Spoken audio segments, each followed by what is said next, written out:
जय श्री कृष्ण। मैं संदीप डारा बिश्नोई हमारे चैनल धर्म विवेक में आपका स्वागत करता हूं। पिछली वीडियो में हमने चर्चा की थी भीष्म पितामह और कौरव सेना के योद्धाओं द्वारा जो शंखनाद किया गया युद्ध के आरंभ के लिए, उसके विषय में हम चर्चा कर चुके हैं। और जब भीष्म पितामह और अन्य योद्धाओं ने शंखनाद किया तो उस समय पांडवों की सेना से भी तो शंखनाद हुआ होगा। उसके बारे में जब बात करते हैं तो भगवत गीता के पहले अध्याय के 14वें श्लोक में कहा गया है, ततः श्वेतेर्हयैर्युक्ते महति शंदने स्थितो माधवः पांडवश्चैव दिव्यो शंखो प्रधम्मतु। ततः श्वेतेर्हयैर्युक्ते महति शंदने स्थितो माधवः पांडवश्चैव दिव्यो शंखो प्रधम्मतु। उस समय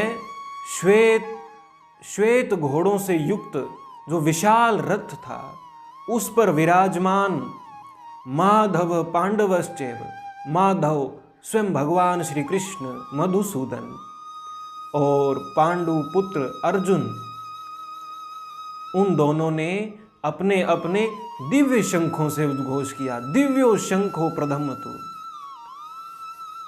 जब भीष्म पितामह ने शंखनाद किया था तो उस शंख की भी जो विशेषता थी उसके बारे में बताया गया था, परंतु उस शंख को दिव्य शंख नहीं कहा गया। क्यों? क्योंकि दिव्य शंख किन्हीं किन्हीं महापुरुषों के पास ही होता है। और इस दिव्य शंख के उद्घोष से सर्वप्रथम ही इस बात की सूचना मिल जाती है कि विजय उन्हीं की होगी जिनके पास दिव्य शंख होगा। जिनकी ओर से दिव्य शंखों का उद्घोष हुआ है, विजय उनकी ही सुनिश्चित है। और उसमें श्री कृष्ण जैसे महान महापुरुष जिस सेना में उपस्थित हैं, उस सेना की विजय तो निश्चित ही है।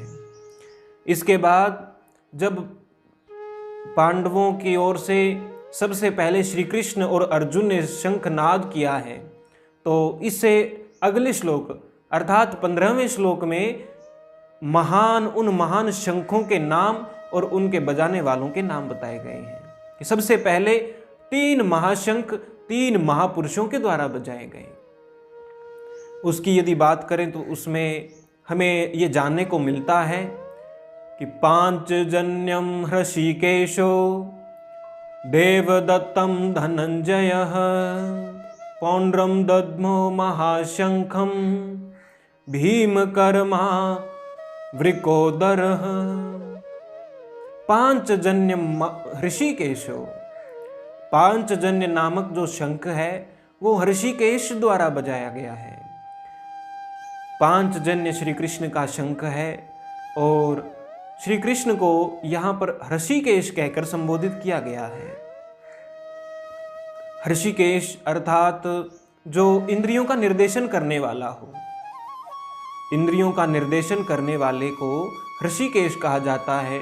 और इस स्थान पर भगवान श्री कृष्ण अर्जुन की दिव्य इंद्रियों का निर्देशन कर रहे हैं, अर्जुन का निर्देशन कर रहे हैं, पूरी पांडवों की सेना का निर्देशन कर रहे हैं, इस कुरुक्षेत्र रणभूमि का निर्देशन कर रहे हैं। इसलिए श्री कृष्ण को हृषिकेश कहकर संबोधित किया गया है। इसी तरह भगवान के अनेकों नाम हम जानते हैं और एक एक नाम के पीछे उनके किसी एक विशेष कार्य की सूचना हमें उस नाम से प्राप्त होती है।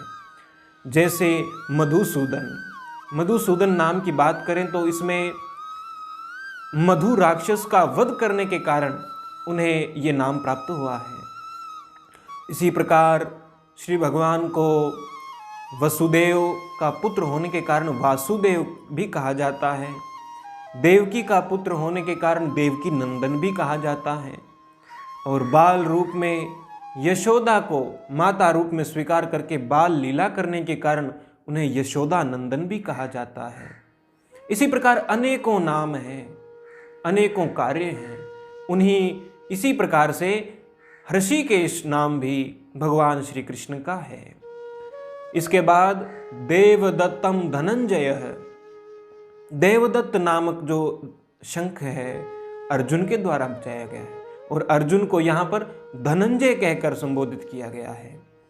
जब उनके बड़े भाई को विभिन्न यज्ञ संपन्न करने के लिए धन की आवश्यकता पड़ी, तो उस समय धन की पूर्ति के लिए, धन को प्राप्त करने के लिए अर्जुन ने विशेष रूप से सहायता की थी, और इसलिए अर्जुन का नाम धनंजय पड़ा। धनंजय का अर्थ होता है धन को जीतने वाला। इसके बाद तीसरे महापुरुष और तीसरे महाशंख की बात आती है। तो पौंड्रम, पौंड्र नामक का जो महाशंख है, पौंड्रम दद्मो महाशंखम भीम कर्मा वृकोदरः, पौंड्र नाम का शंख भीम द्वारा बजाया गया है, और भीम कर्मा वृकोदर, भीम को वृकोदर कहकर संबोधित किया गया है। वृकोदर अर्थात वृक उदर, बड़े पेट वाला, अर्थात अति भोजी, अधिक भोजन करने वाला। अति भोजी केवल भोजन के लिए नहीं, इस स्थान पर अति मानवीय कार्य करने के कारण भी भीम को वृकोदर कहा गया है। केवल भोजन की ओर संकेत नहीं है, उनके कार्यों की ओर भी संकेत है। जिस प्रकार से हिडिंबासुर का वध भीम द्वारा किया गया, जो एक साधारण मनुष्य का काम नहीं हो सकता, अति मानवीय कार्य है, इसीलिए भीम को वृकोदर के रूप में प्रस्तुत किया गया है। और इन तीन महापुरुषों ने अपने अपने तीन दिव्य महाशंख बजाए, और जिसके बाद अन्य योद्धाओं द्वारा भी शंख बजाए गए, जिसकी चर्चा हम अगली वीडियो में करेंगे, क्योंकि एक वीडियो में 2 श्लोकों की चर्चा हम कर चुके हैं। यदि इस वीडियो में आपको कोई भी त्रुटि लगे तो कृपया कमेंट करके हमें बता दें। यदि वीडियो अच्छी लगे तो लाइक कर दें और चैनल को सब्सक्राइब कर दें, ताकि अगली वीडियो भी आपको समय पर मिल जाए। अब बात करते हैं विजय के बारे में।